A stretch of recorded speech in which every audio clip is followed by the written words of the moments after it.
ഇവിടെ ആവശ്യത്തിന് കുഴപ്പങ്ങള് ഉദയനും നിർമ്മലയും കീർത്തിയും കൂടി ഉണ്ടാക്കുന്നുണ്ട്. അതിന്റെ കൂട്ടത്തിൽ ഇനി നീയായിട്ട് പുതിയ കാര്യങ്ങളൊന്നും കൊണ്ടുവരണ്ട. ഇനി വേറെ ഗാഥയുണ്ട്, അവിടെ വെച്ച് കണ്ടു ഇവിടെ വെച്ച് കണ്ടു എന്നൊക്കെ പറഞ്ഞുകൊണ്ട് വന്നാലുണ്ടല്ലോ എന്റെ സ്വഭാവം മാറും. കേട്ടല്ലോ? ദീപം താനപ്പോൾ തിരിച്ചു വന്നേ? അല്ല, ഇതിപ്പോ എവിടുന്ന് പൊട്ടിമുളച്ചു? ഇതിനകത്തോട്ട് കേറി? ഞാനിവിടെ ഉമ്മർത്ത് നിന്നിരുന്നാണല്ലോ. എല്ലാം പറയാം. ആദ്യം എല്ലാവരും വിളക്കിനെ നമസ്കരിക്കുക.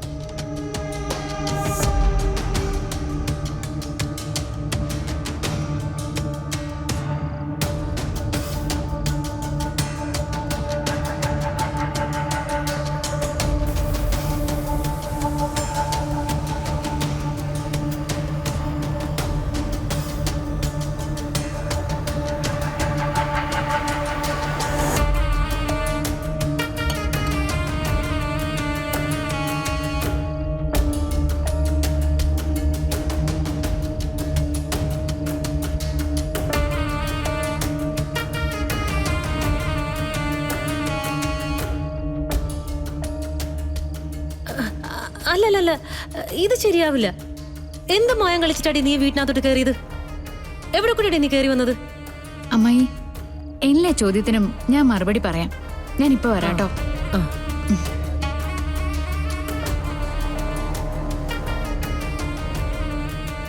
ഇപ്പം ബോധ്യായോ നിങ്ങൾക്കൊക്കെ? ഈ വന്നത് ഗാഥയാണെന്ന കാര്യത്തില് ഇനി ആർക്കെങ്കിലും സംശയമുണ്ടോ?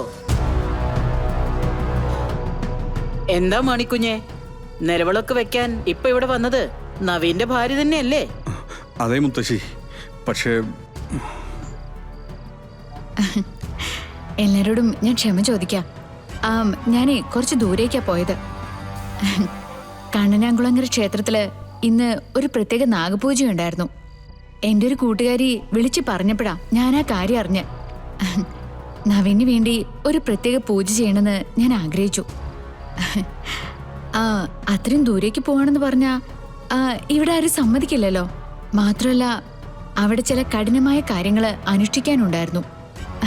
ദാ എല്ലാവരും പ്രസാദം എടുത്തോളൂ.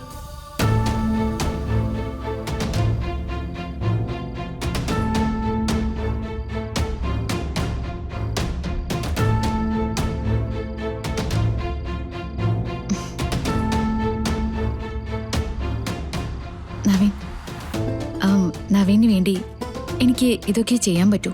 ആരൊക്കെ തടസ്സം നിന്നാലും നവീന് വേണ്ടി എന്നെക്കൊണ്ട് ചെയ്യാൻ പറ്റുന്നതൊക്കെ ഞാൻ ചെയ്യും.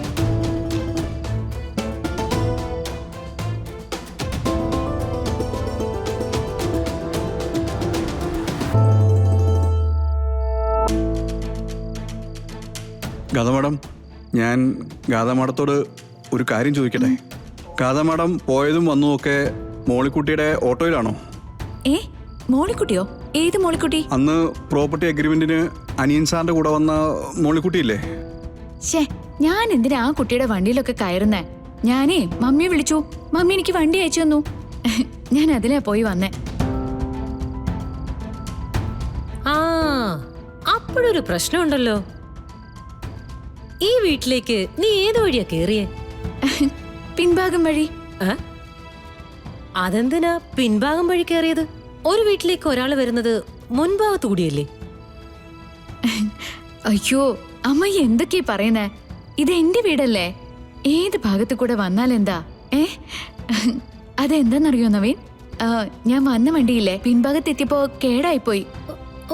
അയാളത് ശരിയാക്കി ഉമ്മർത്ത് കൊണ്ടുവന്ന് വിടാന്നൊക്കെ പറഞ്ഞതാ. ഞാൻ പിന്നെ അത് വേണ്ടെന്നൊക്കെ പറഞ്ഞ് പിൻഭാഗം വഴി കേറിപ്പോന്നു. അതൊരു തെറ്റാണോ? മതി മതി, ഇനി ആരും മോളോടൊന്നും ചോദിക്കാൻ നിൽക്കണ്ട. നിർമ്മലയുടെ മാണിക്കുഞ്ഞിന്റെ സംശയമൊക്കെ തീർന്നല്ലോ. എന്റെ സംശയമൊന്നും തീർന്നിട്ടില്ല. എടാ മോനെ നവീനെ, നീ സൂക്ഷിച്ചോ. അമ്മായി നകത്ത് പോയേ? ഇത് ഞാൻ തെളിയിച്ചിട്ട് തന്നെ കാര്യം. ഗാഥ, ഇനിയെങ്കിലും എവിടേക്കെങ്കിലും പോവുകയാണെങ്കിൽ പറഞ്ഞിട്ട് പോണം. താനിവിടുത്തെ അവസ്ഥയൊക്കെ കാണുന്നുണ്ടല്ലോ. എല്ലാവരും കൂടി ആകെ കൺഫ്യൂഷൻ ആയിക്കളെ. അമ്മായി അമ്മാവൻ്റെ ഒക്കെ പുറകെ ദേ ഇപ്പൊ ഇയാളും കൂടി തുടങ്ങിയിരിക്കുക. നവീൻ ചെന്ന് ഡ്രസ്സ് മാറ്. ക്ഷേത്രത്തിലെ കാര്യങ്ങളെ ഒരുപാട് പറയാനുണ്ട്.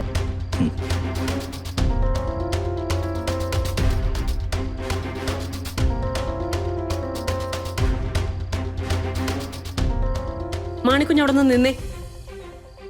ഇവിടെ ആവശ്യത്തിന് കുഴപ്പങ്ങള് ഉദയനും നിർമ്മലയും കീർത്തിയും കൂടി ഉണ്ടാക്കുന്നുണ്ട്. അതിന്റെ കൂട്ടത്തിൽ ഇനി നീയായിട്ട് പുതിയ കാര്യങ്ങളൊന്നും കൊണ്ടുവരണ്ട. ഇനി വേറെ ഗാഥയുണ്ട്, അവിടെ വെച്ച് കണ്ടു, ഇവിടെ വെച്ച് കണ്ടു എന്നൊക്കെ പറഞ്ഞുകൊണ്ട് വന്നാലുണ്ടല്ലോ എന്റെ സ്വഭാവം മാറും. കേട്ടല്ലോ?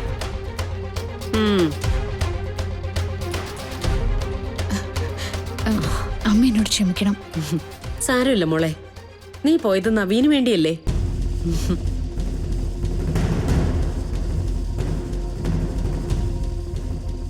മുത്തശ്ശി, എന്താ മോളെ, എന്താ ശരിക്കും സംഭവിച്ചേ? മാണിക്കുഞ്ഞ് എന്നെയും മോളിക്കുട്ടിയും കണ്ടത് സത്യ. ഭാഗ്യത്തിന് രക്ഷപ്പെട്ടത്. ഈ നേരത്ത് ഇവിടെ എത്താൻ പറ്റുന്ന ഞങ്ങൾ കരുതിയതല്ല. ആ പിന്നെ മോളിക്കുട്ടി പറന്നു വരുന്ന പോലെ ഇങ്ങോട്ട് വന്നേ. ഇടയ്ക്ക് നവീൻ എവിടെയോ വണ്ടി നിർത്തിയെന്നാ തോന്നുന്നേ. അല്ലായിരുന്നെങ്കില് ഞങ്ങൾ മുമ്പ് എത്തില്ലായിരുന്നു. ആ, തൽക്കാലം കുഴപ്പമൊന്നുമില്ല. എന്നാലും ശ്രദ്ധിക്കണം മോളെ. മുത്തശ്ശി, ഞാനേ നാഗക്ഷേത്രത്തിൽ പോയിരുന്നു എന്നുള്ളത് സത്യ. പക്ഷെ അത് ഗാഥയുടെ ദോഷം തീരാൻ വേണ്ടി പ്രാർത്ഥിക്കാനാ. ആ പ്രസാദാണ് നവീന്റെ നെറ്റിയിൽ ഇട്ടു കൊടുത്തത്. അതുകൊണ്ട് കുഴപ്പമെന്തേലും ഉണ്ടാവുമോ? ഇല്ല മോളെ, നീ ഈ കളരിക്കൽ തന്നെ ഉണ്ടാവണമെന്നുള്ളത് ദൈവത്തിന്റെ തീരുമാനമാ. ഇതൊക്കെ ആ തീരുമാനത്തിന്റെ ഭാഗമായിട്ട് കണ്ടാ മതി. പിന്നെ നവീനെ നീ നന്നായിട്ട് സ്നേഹിക്കുന്നുണ്ടെന്ന് എനിക്കറിയാം. പ്രാർത്ഥിച്ച കൂട്ടത്തിൽ നീ നവീന് വേണ്ടിയും പ്രാർത്ഥിച്ചിട്ടുണ്ടാവും. അപ്പോ ആ പ്രസാദം അവൻ അർഹതപ്പെട്ടത് തന്നെയാ. നവീന് ഈ ജന്മത്തിൽ ഒരു പെണ്ണ് മാത്രമേ ഉള്ളൂ, അത് നീയാ.